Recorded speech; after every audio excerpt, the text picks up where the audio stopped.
What's up, everybody? Schuyler Callihan here on Between the Ears. It's our final episode here of the week. And as promised, we're going to talk about the West Virginia men's basketball coaching search. Some names to watch, some names that I think are a little forgotten about, and some names that I think should maybe get more consideration than maybe they really are, or kind of are, I guess. We don't really know at this point. But let's go ahead and kick right into it. Here's a look at some of the candidates that if I were Ren Baker, this is not me reporting that these coaches have been tied to WVU or vice versa. This is just my so-called wish list if I were Ren Baker. So let's go ahead and take a look at this list. All right, so we've got 10 different coaches here on this list. As you probably have already seen it if you read my work or check out our site daily. This is the 10 best candidates for the WVU head coaching job. And I'm going to kind of briefly go through these because, like I said, it's already up. It's been up since the moment the season ended. And I'm sure a lot of you have already seen this. But I wanted to kind of go not so much more into detail, but just kind of give a brief reason as to why I have some of these guys on the list and where they are, so on and so forth. So, and kind of give more of a definitive answer on all of these guys. So let's go ahead and start here just right at the top with number 10, Amir Abdur-Rahim at USF. Now, this is an interesting guy because he has now coached at two places that typically don't win. I mean, he had Kennesaw State. Even in his first year, they went 1-28, as it says right here in this article. He turns them around, gets them to go to the NCAA tournament by, I think, year 3 or 4, takes the USF job, and boom, they're a tournament type level team. I mean, it's unbelievable. The job that he has done at those two places, again, traditionally just don't win.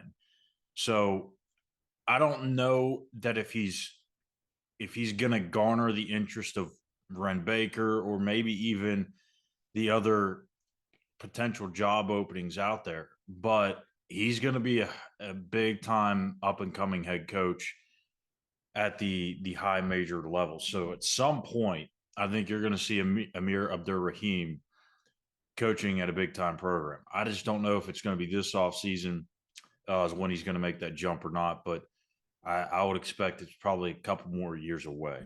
So that's kind of my first name out there that's kind of unrealistic because I just think it's way too early in his career. Nico Medved at Colorado State, I'm not really that high on. And I know some of my West Virginia peers may disagree with me on that, but I just don't see it with Nico.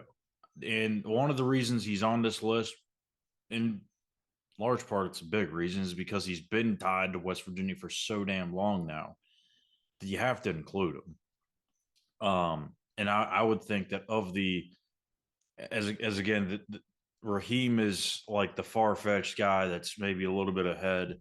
We're a little bit ahead of the curve there, but Medved's probably my very last guy in terms of these 9 that I think would make sense, can get the job. It's not that I don't believe in him. I'm just not sold on him. I just don't know that he can win in the Big 12 consistently. He's been kind of okay, I guess. It's not like he's been lighting it up at his recent stops. He's done well, but I don't know. I just can't get there on Nico Medved. Dustin Kearns, I'm kind of in the same mind space with Kearns as I am Medved.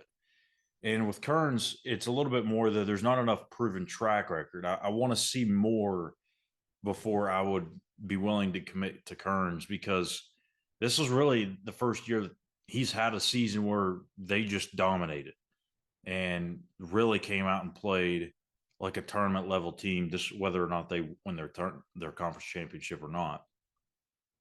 But my next coach can't be somebody that has been kind of a little bit over 500 for the most of his career until the year he takes my job. I just can't do that. Andy Kennedy, and I know this one's probably going to bring a lot of noises and grunts and moans and stuff from West Virginia fans. Obviously, the Bob Huggins tie. And he's been a Power Five head coach before, or high major coach before. He's had success there. He's had success at UAB, turning them into a very solid program. So he's been a name that hasn't been as mentioned, I would say, probably since really the expedited coaching search last summer. But I would still keep him on my radar. The Blazers had a good year again. He's got that experience, like I said. He's been a head coach for a number of years now. At some point, I would feel like another high major team is going to come calling. I just don't know if they're going to get him to pry away from UAB. He loves it there, but we'll see. But I would definitely have Andy Kennedy on my radar. Josh Allen. We talked about this at length yesterday. I'm not going to go in a whole spiel about this, but again, just the situation that he was handed, it's tough for him to have any sort of success or anybody to have any sort of success.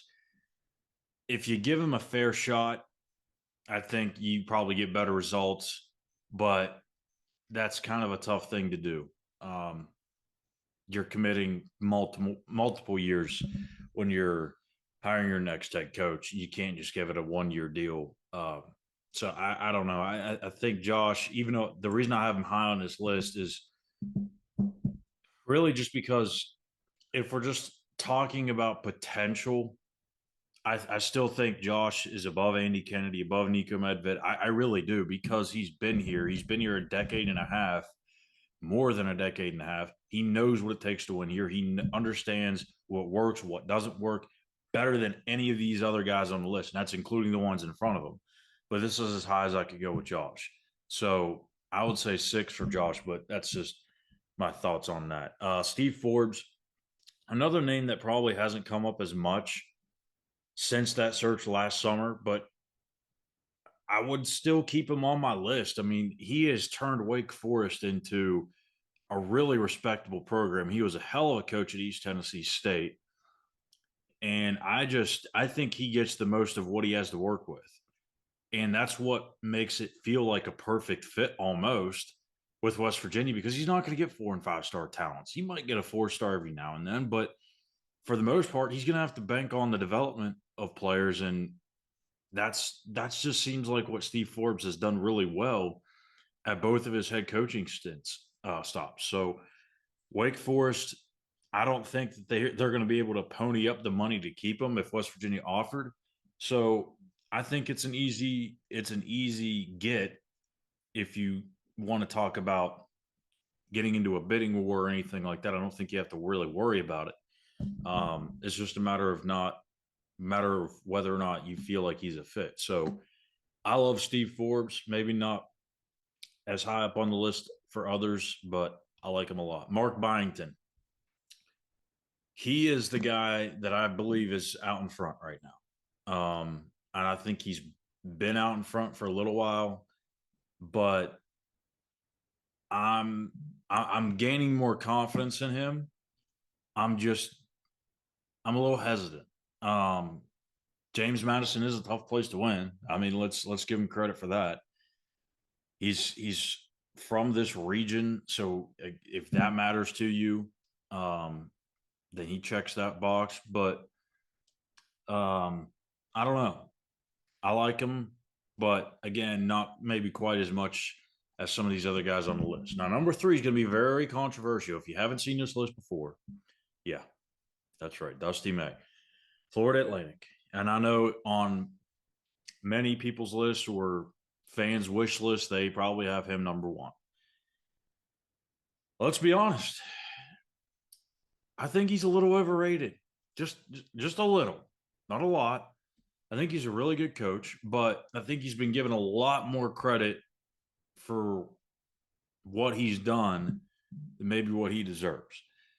Yes, he took this team deep into the tournament last year, got him to the Final Four, got it. But this year's team has kind of underwhelmed a little bit. They've lost some games they probably shouldn't have. I think a lot of people thought they'd maybe not run the table in regular season, but they come damn near close, and they really didn't.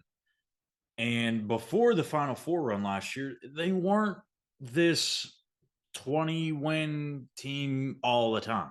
So it's hard to really say, you strike lightning once. I don't know this year if they're going to get that far in the tournament, but we'll see. But I think he's a hell of a coach. I really do. I think a lot of him.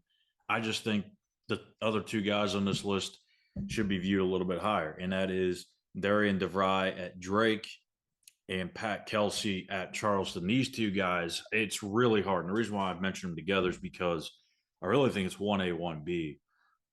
They've accomplished a lot at both of their programs. DeVry's been at Drake for 6 years. And you can see the numbers here: 25 or more in four of the last 5 seasons. In each of the last 5 seasons, he's won 25 or more games. He knows how to coach offense. Defensively, I think it's a little skewed with the numbers there with all the overtime games that they've had. I think if you take those down to the regulation numbers, it'd be a little bit more interesting. Maybe that's something we'll do if we start breaking these coaches down by individuals. And then Pat Kelsey, I mean, he has just had a long, long streak of winning. He's been a head coach for 11 years now, both at Winthrop and Charleston. He's been a winner virtually every single year, had 20-plus wins, on tons of occasions. He's 57-11 over the last 2 years at Charleston. Young, energetic coach that has a lot of experience for his age. So those are kind of my 10 that I feel should be in consideration. Feel different about guys from Amir Abdur-Rahim all the way down to Pat Kelsey. And I'm sure there's a few names out there that, I probably should be talking about, and we may bring up here on the show, like Shaheen Holloway at Seton Hall is one that got some attention. Chris Jans at Mississippi State, I believe John Rothstein or somebody, can't remember who it was, threw their name out there. May have been Borzello at ESPN, but there's going to be a lot of names on here, and I think there's probably even going to be a couple that we end up hearing about that were really never mentioned until this upcoming week. So it'll be interesting to see where they go, if there's any reports or if we get news of who's going to interview for the job. It'll be interesting. So let us know in the comment section who you think should be the next WVU head coach. Let us know also who you think on this list should be the next coach, or maybe on this list shouldn't be even considered. So let me know, and don't take it easy on Josh Allen. We've already gone there. I already put my reasoning out there for that. I understand he's not going to get the job. Let's keep it easy on Josh. But that'll do it for me here today on Mountaineers Now's Between the Ears. Make sure you hit that subscribe button on YouTube at Mountaineers Now. Give us a like and a follow on X at the same handle. And we'll be back Monday for another episode. Take care.